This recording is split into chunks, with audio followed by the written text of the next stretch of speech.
Hello, welcome to the Minnesota Black and African Author Festival by herARTS in Action. My name is Taraya Johnson. And my name is Kalia. The inspiration of the festival was to help students of Black and African heritage increase reading skills and comprehension through books with diverse representation. But this is for everyone because we all benefit by learning more.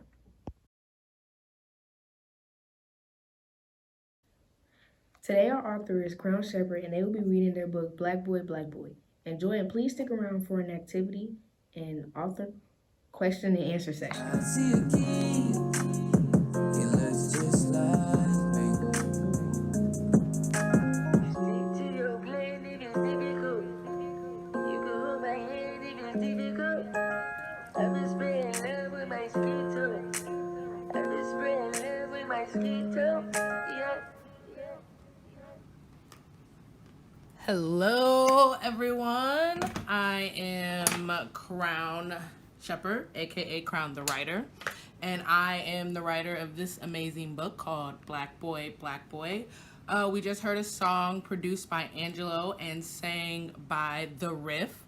You can find them under Angelo, I believe it's angelo.bombay on Instagram, and then you can find The Riff, I believe it's THA_Riff, if I'm not mistaken. But they produced that song especially for this book. After seeing the illustrations and the book, they went ahead and produced that beautiful song for me, and we're gonna be doing some more crazy things with that and some exciting things, but I just wanted to give you guys a little sneak peek because we haven't really, introduced that to the world just yet. So just a little backstory on Black Boy, Black Boy. This was a book that I wrote for my nephews and godsons, just all the little black boys in my life. I have a lot. And just to let you know that every little boy, including the little guy right here on the cover, is a nephew of mine or one of my godsons. So these are actual little black boys in my life. Their depictions are in this book. They're pretty accurate as to the way they look and all of that. So let's just dive right in. So we've got Black Boy, Black Boy by Crown Shepherd. That's me. And by the wonderful Michael Batson. You can find him also on Instagram by Mac Dazzle. He is an amazing artist. If you are looking for an illustrator, especially a black male illustrator, check him out. He did all the illustrations in this book. This is half him, half me. I call it our little baby because he did his thing with this book. So let's dive in. Let's see. For all the black boys out there dreaming, CS. Be creative, be fearless, dream big. MB. So our little dedication page. Black boy, what do you see? Oh, we got a little bit of a glare. I see a beautiful, black, strong man looking at me. I am him. He is me.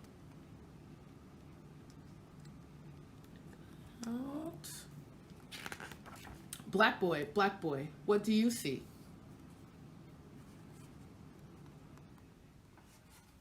I see a teacher looking at me.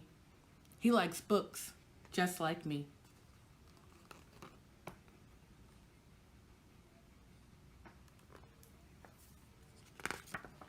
Black boy, what do you see?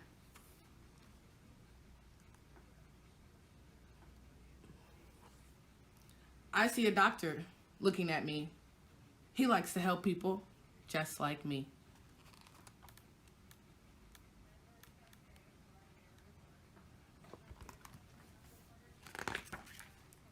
Black boy, what do you see?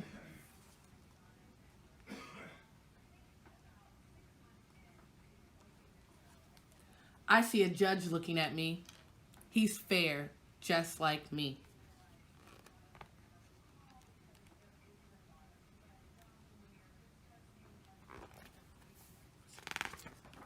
Black boy, what do you see?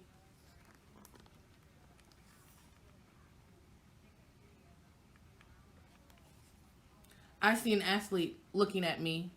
He's strong, just like me. See the athlete? I'm from Minnesota, so Vikings colors, die hard. Black boy, what do you see?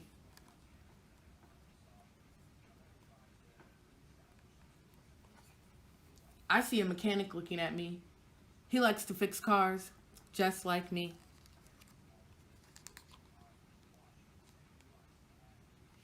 See Kale's Auto. It's named after my nephew. Mikhail, this is his page. Black boy, what do you see? Now this little guy, you might have recognized him from the cover.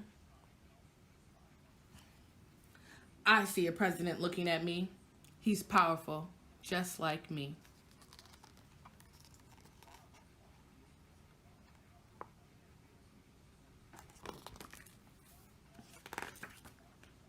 Black boy, what do you see?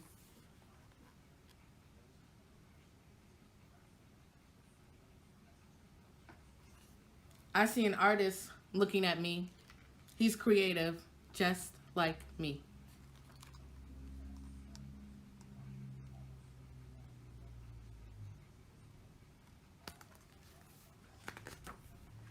Black boy, what do you see?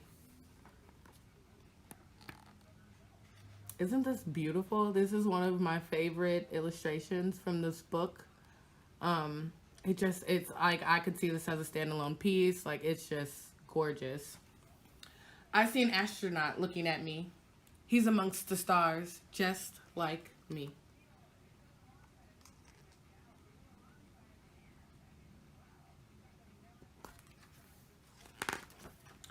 Black boy, what do you see?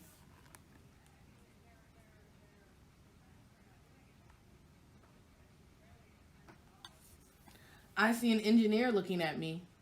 He's building a robot, just like me.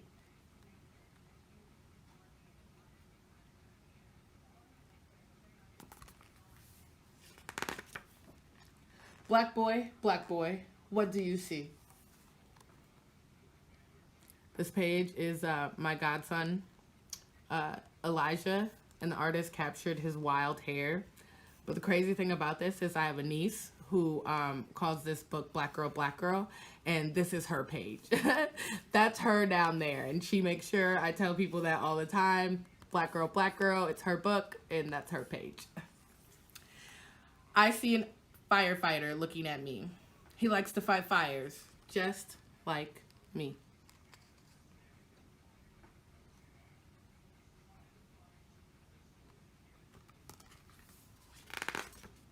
Black boys, what do you see?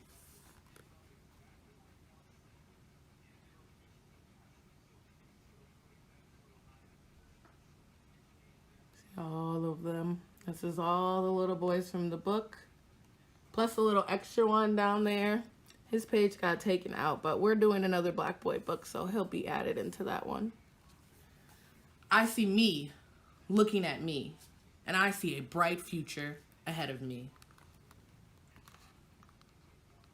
I did capture all the different little boys, like you said, because these are all little boys here, are all little boys in my life. Like my nieces, my nephew, or not my nieces, but my nephews, my godsons, little boys that are in my life that I care about and that I love. And these are their depictions. These are their skin colors. These are, you know, the way that they look or may look in the future. But this is them, and this is what culture is, and this is what Black culture is. And I don't even think it's just Black culture, but I think it's any culture. You have different variations of Black people, of Asian people, of Native people, and we all come in different sizes and colors, and we have different quirks and personalities, and it doesn't make us less of anything that we are. And I definitely wanted that to be illustrated in this book, I wanted any type of little boy from, you know, very dark skin to very fair skin to be able to pick up this book and be like, hey, that's me. Like, I see myself. I wanted it for my nephews personally, and that's one of the big reasons why I did the book, because they didn't have that, you know, like for my fairer skinned nephews, it was hard to find books that depicted their black life and their black interest, that had books out that catered to them. And it was the same for even my darker skinned boys, you know, and even in between, my caramel boys, my little butterscotches in there, you know. So we come in every different color, and that needs to be depicted in everything that we do also. Like, everybody deserves representation, and that's what I wanted for this book. I wanted each one of my nephews to be able to pick up this book and be like, there's me, that's me, I'm a black boy, and I can be proud of that fact. So that was like the number one thing. It was also another reason why I ended up going more of the self-published indie route, because a lot of places didn't understand why I wanted the variation of different black boys, why I wanted on each page to be a different black boy. They just wanted it to be all him, one color, just him throughout the entire book, and that wasn't what I wanted. That's not what I thought my boys needed, or other little boys in this book. And you know, I've just heard so many great things, people just telling me, you know, like from the different colors that every boy that I know has had contact with this book has found themselves, you know, from the little boys that have the dreadlocks in here, to the ones that have the long curly poofy hair. You know, my nephew has this, and it had to be done. And I'm Even though you're at home, give a clap to Crown Shepherd for the work they put into Black Boy, Black Boy.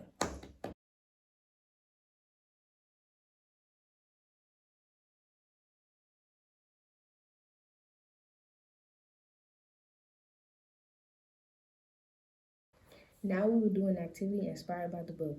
Art and writing projects are a great follow-up to reading to help increase comprehension and retention. Kids, make sure you have your parent, guardian, teacher, or nearest adult for permission to use supplies and workspace. What do you see for your future, who you're going to be? In Black Boy, we saw and heard so many things that we can be. In today's activity, our student uses mixed media, color pencils, and paper collage to create a story of what she wants to see in the future. Take inspiration from Black Boy, and create a piece of artwork using the materials of your choice of what you hope for your future.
Show us what you made. Picture or video of your work and tag us across all social media platforms at herARTS in Action.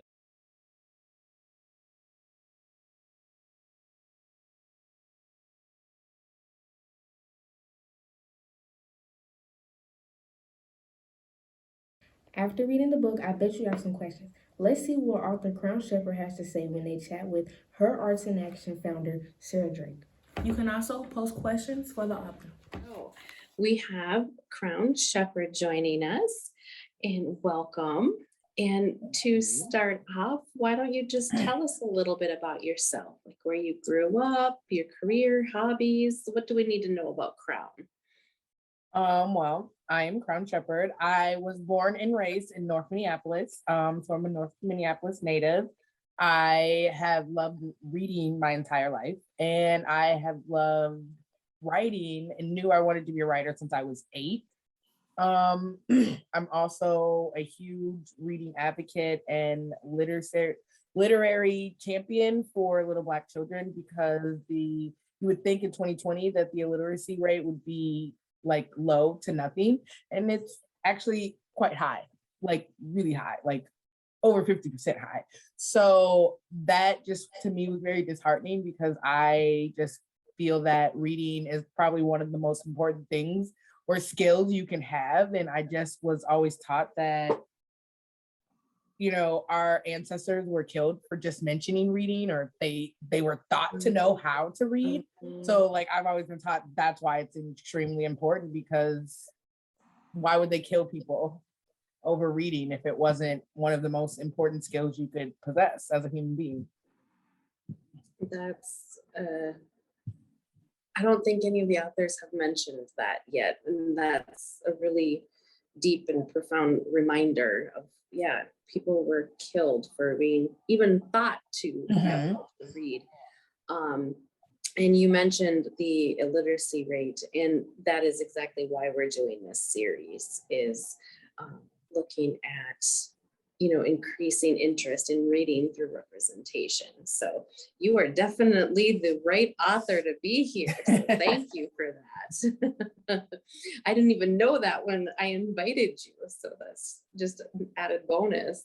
Hey. So how many books have you written? How many books have I written? Oh, Or a lot. You could say written books. And published. I've written a lot of books. I've only technically published one. I have 2 that are coming out, a comic book and then a sequel to my first book, Black Boy, Black Boy, Black Girl, Black Girl. So those 2 books are on the near horizon. And then I have a few novels that I'm finishing up and debating if I'm going to self-publish or curate them or not. So. Okay. And that's something that not many have talked about. And so are your current books self-published, traditional, or some of both? Self-published. Okay. So the one that is officially published is self-published, and then the 2 that are coming out will also be self-published. Okay. And so tell us about the book, Black Boy, Black Boy. What is that about? Black Boy, Black Boy is my little baby. Look at you just beam with just even saying the title. I love it. I really do, just because it has been the most exhilarating, wonderful journey that I have been on with Black Boy, from like his conception. I talk about him like he's a physical being, and to me he kind of is, but it's a book. So, but from his conception to like literally just today, and what I got to experience today with a little boy in the book, it's just been exhilarating. It's been like, I'm literally living my dream, and not by any means am I rich and powerful or anything like that, but I am living like a life that I at one point only imagined. So Black Boy means the world to me. He is the embodiment of some of my greatest loves, and that are my nephews and godsons in my life. And that is why I wrote him. Black Boy is a representation of them. And that's why I entitled it Black Boy. So right there on the cover, they know it's Black Boy. It's I'm a Black boy, you know, so I want them to make that connection and also to see themselves on the cover, you know, that boom, right smack in the middle is a little Black boy. That's very rare to see on children's books. Little Black boys is the main character or the only character of the book. And each page represents a different type of little Black boy and a different type of future that he could possess one day. And I wrote it to change the narrative. Little Black boys are seen as growing up to be one of four things. An athlete of some sort, a rapper musician of some sort, a thug on the street, or a jailbird in jail. So those are the four things that little boys are pumped into at a very young age. Like, this is what you're, you know. And actually, I've added a fifth thing, a target. That's the fifth thing that they're told that they can be. Those five things are not the reality that I wanted for my nephews, because I know my nephews can be whatever they want to be. They're extraordinary, you know, and they're little boys. And partly reason why I wrote Black Boy was to remind non-Black people that they're little boys who have dreams like this and growing up to be an astronaut or growing up to play with dinosaurs, because, you know, at their age, they don't know that you're not really playing with them, but that's like what they grow up to be. They have the same hopes and dreams as any other little boy, and I always compare it to a little white boy. Like, they do and act the same way as little Black boys. They like superheroes. They like talking about Marvel. Like, I will literally have 2-hour conversations with my 4-year-old twin nephews about Spider-Man and Black Panther and Iron Man, like hours and hours upon conversation. So they're like little boys. And that's kind of what the whole premise of this book, I put a lot into this little book to represent a lot of things and to break through a lot of things. And he has been doing it. I just feel like he's already changed lives. And that was my biggest goal, was just to one day, you know, 20 years from now, have some successful lawyer, successful judge, you know, an astronaut going to the moon say, you know, the biggest influence in my life to let me know that I could be this was that book, Black Boy, you know. And I know it's touched somebody, a little child, in that way. I see the transformation in their faces. Like you said, I beamed up when just mentioning the name. I get to experience that when a lot of little boys see the book. Like, when they see that cover of them, and it's like a little Black boy that looks like them. And then in the clouds are all these other little boys that are kind of faceless, but like have the same skin tone as them, has the same hair as them. So it's like they make that immediate connection to the book. And I witness it, you know, selling it and just giving it away all the time. Like, their eyes light up. There's this confusion mixed in with excitement, because a lot of them have never experienced it. And that's one of the things I hear from a lot of little boys all the time, is I've never seen a book that had a boy that looked like me on the cover, you know? And so those moments are why I wrote Black Boy. Those moments are why I love this like journey that I'm on with him. And those moments just tell me that I did the right thing in creating this book, and in the way that I did create it, because it's an easy read. And I get moms telling me all the time, like, my 2-year-old just says it all the time. And that's kind of what I wanted. I wanted it to go further than the book. I wanted it to go to something that parents are talking to and asking their children, because most kids at a young age know what they want to be. So you as a parent, if you know your child loves dinosaurs, like is obsessed with them, nurture that, you know what I mean? Because then they can be a paleontologist or other scientists in the field where, you know what, you get to look at old ancient bones and stuff like that. So it's like, that's another reason why I wrote the book, is that parents need to start having these conversations with their little Black boys, because they want to have these conversations. I have them all the time. I do school visits, and that's all we talk about. And, you know, you get the Spider-Mans, I want to be Batman, but then you definitely get, like, I had one little boy tell me that he wanted to live in the sea and help the sea animals and make sure that they were okay. And I'm like, okay, that's like a marine biologist. So it's like they're telling me these things that they want to do, and then I'm putting actual like careers, jobs, professions, dreams in their heads. Like, okay, so that's what this is. You know, you could be a marine biologist if you love to swim with the dolphins and you want to make sure the whales have clean food to eat and stuff like that. Like there's tons of things and fields, but biology is the first step. So it's like giving them tangible names and careers that they can get planted in their minds and go home and tell their moms, like, well, the lady that came to my school said that that's a marine biologist, or that's, you know, this, you know what I mean? One little boy said that he had brain surgery when he was really young. He's a second grader, and he said that he wants to do that. He wants to work in the hospitals, making brains better. And I told him that there are actually a few different fields, but I gave him, he could be a neurosurgeon. You can be a psychologist because that's mending and helping brains. So, and he didn't know the word, but he knew what he wanted. So it's like, we need to nurture that. They know what they want, and we need to be the facilitators of that. That's awesome.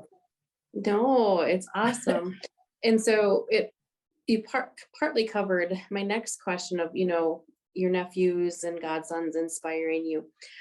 Was there any specific personal experience that then either finally got you to write this story, or it was like the last straw, or like, was there some moment or something that was like, okay, now's the time, we have to do this? Yes, he is 10 years old now. But my nephew, Mac Croca is his real name, but we call him Mac. I am a big reader. My old setup used to have all my books behind me. I have tons of books everywhere. And a big thing when I spend time with them is we get activity books. We get reading books. We go to the library. We go to Barnes & Noble. We go somewhere and get a book. And they have reading time with me because I don't know what type of reading they have to do at home, if any. Because reading isn't part of society anymore, really. It's very being like a dying art that I'm trying to save, because you can't do anything if you can't read, and these kids can't read nowadays, and they're getting around it with technology, but there's going to come a day where there's going to come a moment in their lives where, you know what, technology can't help me anymore. And so I always try to encourage reading with them because it's something that was encouraged upon me as a child. And we were at Barnes & Noble and they had to pick out a book, and it was me, my nephew Mac, and then his little brother, my other nephew Ty Loke. And Tiny goes in, runs straight to the kids section. You know, he's like, I'm gonna get this book, and this is a Spider-Man book. Like, he's in heaven. He knows what he wants. And my nephew Mac, who was, you know, kind of cranky most of the day, was sitting there as a 7-year-old, attitude, arms crossed, you know, not talking to me. And so then it was just like a moment of like, okay, we can either shut down all the fun for the rest of this weekend and do nothing but reading. That means not going to the waterfall, we're not going to the zoo, we're not doing the things you like to do, because you're not giving me an hour of reading and you're not picking out a book. And he just burst into tears and he was like, I don't want to buy any book here. None of these books look like, you know, none of them are for me. None of the characters look like me. And at 7 years old, it was exactly what he verbalized to me, is that none of this looks like me. None of these characters look like me. I don't want any of these books. And in that moment, like, I cried. We cried together in Barnes & Noble, and I made a promise to him. I said, okay, I'm going to make a book that has a character that looks like you. And within a year and a half, that's exactly what I did. So like, they were definitely a big push and motivator for me to stop waiting on the traditional world to see that I was talented and just do it myself. That was quite a motivation. As you were talking, I could already tell where it was going, and just like feeling so bad for him of being that age, and already knowing that there's not that representation out there. there's always kind of this hope, it seems like, that authors have, that people will take away from their book. And so you've already alluded to a lot of that, and that you've seen some of the reactions from some of the Black boys that see your book. But could you share a little more of, what are some of the reactions, and like, what have Black boys told you, like, hey, now there's this? Or, and then in addition to that, is there a reaction that you haven't seen yet that you hope to? No.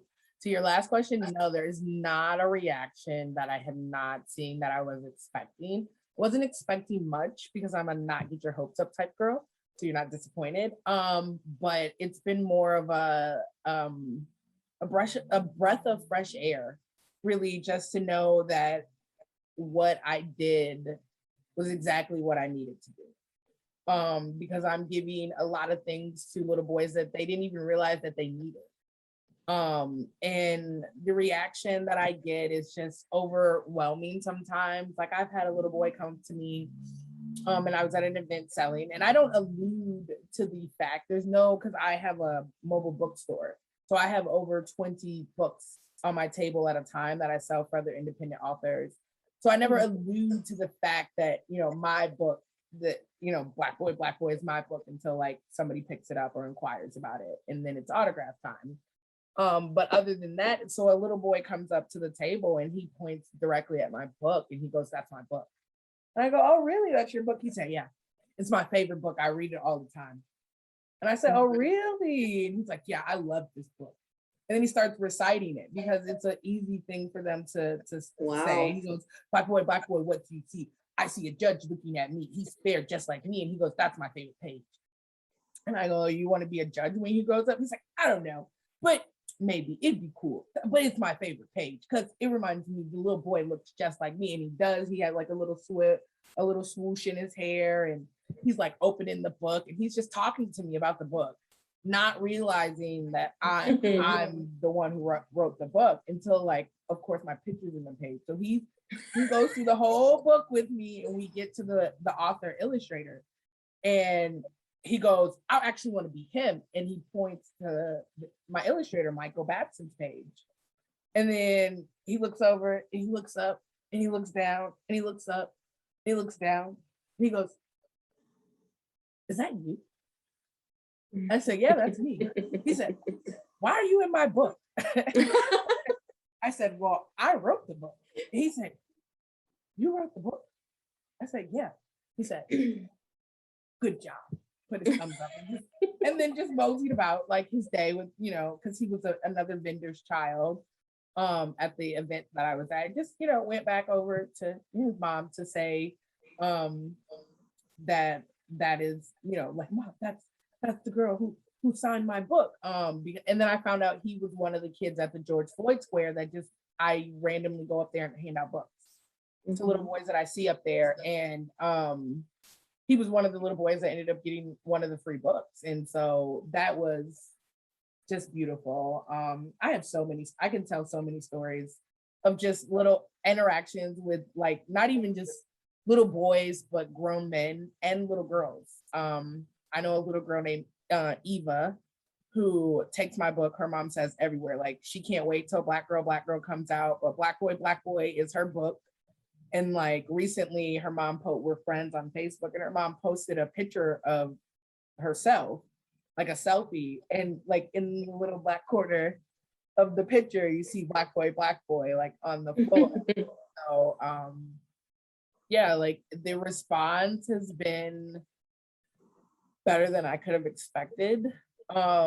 Just with like little Black boys and men. Like, I have the doctor page is a fair-skinned Black man, Black boy who turns into a man. And this doctor, he stumbled across my page for Black boy on Instagram and ended up buying the book.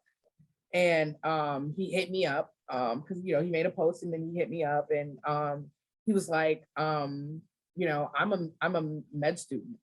I'm going to school to be a doctor. And he was like, on tough days, I literally pick up your book and just look at it just to remind me, you know, that I can be this, that I can do this. And it's crazy because he literally, I put it up on my Instagram. It's literally, if you put the president, or not the president, the doctor page, the illustration that I came up in his picture, it is him. Like Wow. the glasses and all, like he is the doctor that I illustrated as the grown-up in that page sequence. And he's like, yeah, I just sometimes just look at that and just like I see me, and in seeing me, it keeps me going. It keeps me knowing what my focus is. So like that was unexpected. Like I've had more things that I didn't expect to happen, like hearing that from, you know, a grown man. And this is for, you know, little kindergartners to second grade. That was just like, okay, like in that moment, it was like, okay, this could be bigger than me. Yeah, it sounds like it's like a validation to Black men that didn't have this representation when they were Black boys. And now they're reflecting back and seeing that. And so that has a different kind of power to it. Yeah, it definitely does. It definitely, yeah. I get older men saying all the time, I wish I had this when I was growing up. Like, I wish I had that, you know? So it's like, yeah, it's sad that we still have grown men saying that, but then we also have little kids saying that, like that they've never seen a book with a Black boy as the main character on the cover.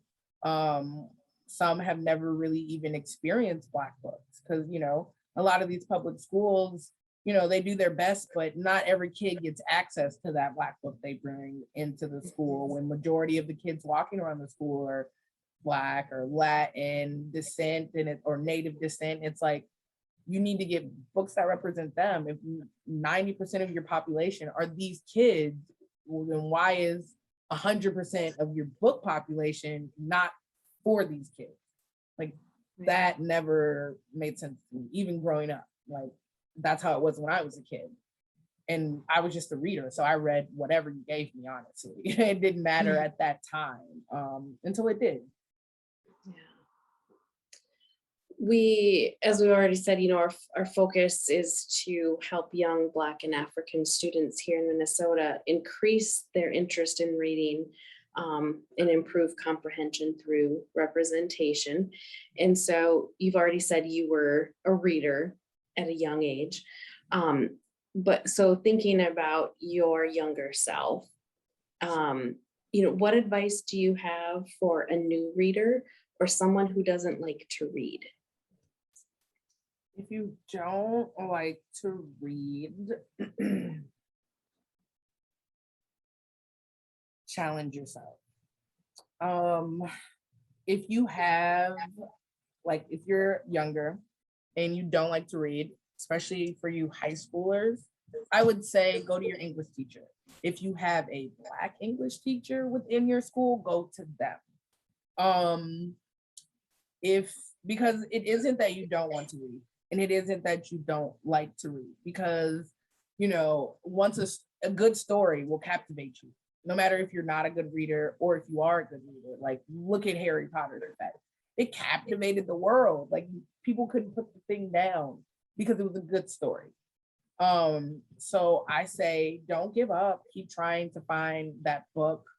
If you're a Black teenager, if you like sci-fi, Octavia Butler opened my world. Reaching out to her. If you're more into like the memoir scene, Jasmine Ward has a nice few different books that she has. There's a lot. There's a lot. It's easily more accessible to get access to Black books. I say, or books on your heritage, find those types of books. If you don't like to read, parents listening for younger kids, you can literally put in a Google search of Black children's books and you will find outlets for it. There are a lot of independent Black bookstores nowadays that only specialize in Black children's books. My bookstore only specializes in Black children's books. We're expanding, but we only specialize in, I take that back, diverse, because we have some Asian descent books and Latin descent books. But and do your research. I just say don't give up, because reading is beautiful. Like, it literally can transform your life. And that's how you should think about it, because reading a story from an author that is a very good author, but it's literally like you're hallucinating. I saw this meme before, but it's literally you're hallucinating off of words. That's like the best drug you can ever do, because you can visualize what the writer is writing, the different worlds they can create. And that is beautiful, that somebody can write this world that you can enter in at free will whenever you want. Go through. Shoot, there was a book I was gonna recommend for Black teenagers, and I can't. It was there, and then I lost it. We can always add it to the comments later. Yes. You talked about like words and that power, and that it's a great segue. Was there an early experience where you learned that language, words, or reading was powerful? I don't think there was like a specific thing that happened. It was always just a part of my life. My mom has always read to me as a kid, but the biggest influence when it came to me reading was my grandmother. And I was born and raised here in Minneapolis. My grandmother is in Chicago and always has been. So there's always been this more so like technology, phone relationship that we've had. And I mean, still to this day, I'm 33 years old, and my grandmother still sends me books. She still reads to me over the phone. And that's been my whole life. Like my grandma has always sent me books my entire life, no matter what my address was. She had it so that she could randomly send me books. And so it's just always been a part of my life and just who I am. I was always the girl with the book in her hand. I was always, if I went anywhere as a kid, my purse had a book in it. I wasn't like the normal girls that had lip gloss and, whatever girl, I had a book. I probably had 3 books because it depended on my mood. Not just a book, 3 books. Yeah, because it depended. It literally really did depend on my mood. I always had at least 1 book and a notebook and a pen, just so I could write. Sometimes it was just to write my thoughts, because I was mad at my mom because she probably wouldn't let me read at whatever event we were at. And so I recently found an old journal, and it's a lot of "she won't let me read. I don't care about that place." Like a lot of that. But yeah, I've always had a book in my hand. Like at one point, I do recall a lot of times me walking and reading. I don't recommend that. Like I just don't, but I've always it's just always been a part of my life. It's nothing significant, like no significant moment, just more so a significant person. And that was my grandma. Even when I went a while without reading, just because life got in the way, young 20s, she was still sending me books. She still sends me books. She still sends me kid books. She still sends me novels, memoirs. If it's a book she's reading, 9 times out of 10, she buys 2 copies and 1 gets sent to Minneapolis to me. So yeah, it's more so a significant person really came through and made sure I was just always reading. I love what you just said. It inspired me to that whenever I buy a book, to buy a second one and give it to somebody, whether it's a little community library, an organization, a kid I know. I'm gonna start doing that. Tell your grandma she inspired me. I will. I might have to start doing that too. I didn't even think of it that way, but yeah, now just verbalizing it. Yeah, 9 times out of 10, if she bought a book, I bought it. She bought a second copy and it was sent off to me. That's she has cool. boxes of books in her house that I'm going to have to go through one day. That she's bought over the years. Not all of them get sent to me. So she's got crates of children's books that she bought that aren't sent to me. And she's like, I'm gonna send them to the great grandkids, and they don't get sent. They haven't been sent, so she's a hoarder. love her dearly, but she hoards books too. She's got boxes of books. I'm like, Grandpa, you should open a used bookstore, like honestly, with the amount of books that she has. And again, this just naturally transitions. You mentioned having a bookstore. So tell us about that. What is it and how can people support you? So we're just now, I guess I've been in business with it for a year. Because late August is when I started adding my first few other authors' books to my table. So it basically started, COVID hit, I published my book. I had all these books sitting in a warehouse that I had to pay for. And I was like, okay, what am I gonna do? And so I hit the pop-up scene, the vending scene that kind of really popped up, the farmers market scene, right when 2020 was, the summer of 2020.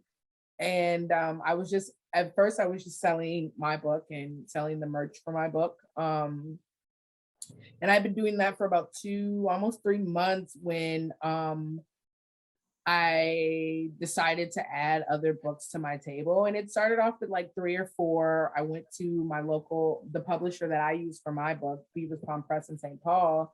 I went to them and was like, hey, do you guys have any other diverse books that, I could throw on the table and see what happens, Like I'm going to be at these events anyway. So, if I can sell another book for another author, why not? And that's kind of how it started. I added them to the table. I started posting on Instagram. I have some author friends on there and they're like, well, hey, if I send you a few of my books, would you sell them? And then it was like shortly after that, I just started adding more and more.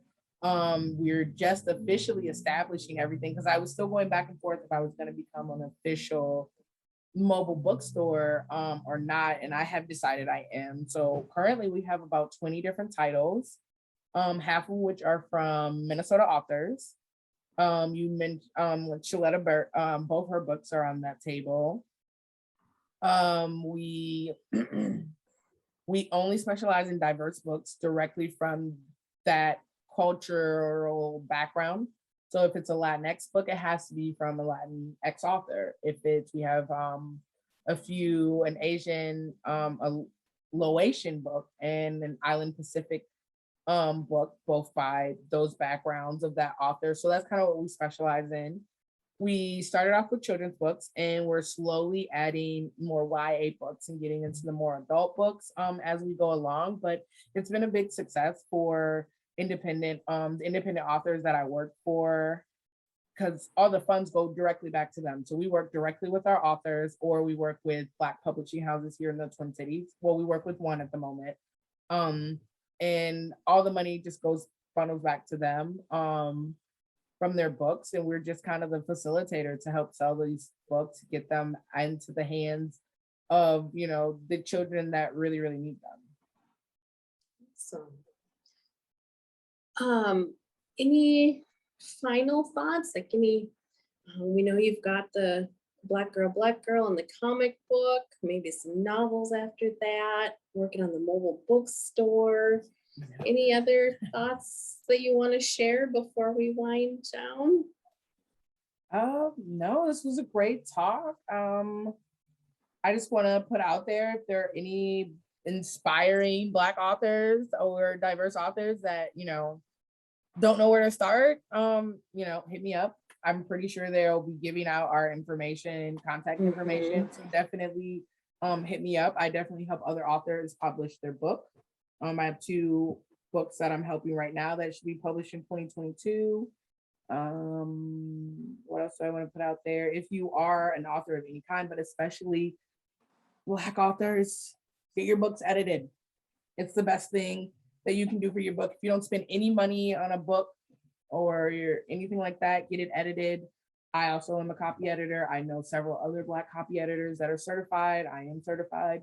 So yeah, definitely get your book edited. That is my biggest note to any writers, authors out there watching this or looking at me in inspiration. Get your book edited. It's the best thing you can do for your book. I'm an editing advocate. Well, we thank you so much, Crown, for everything that you're doing for the community and for your time today to share your knowledge with us. And just thank you again. Thank you for having me. Thank you to author Crown Shepherd for answering our questions about their writing and book, Black Boy, Black Boy. We hope you are as excited as we are.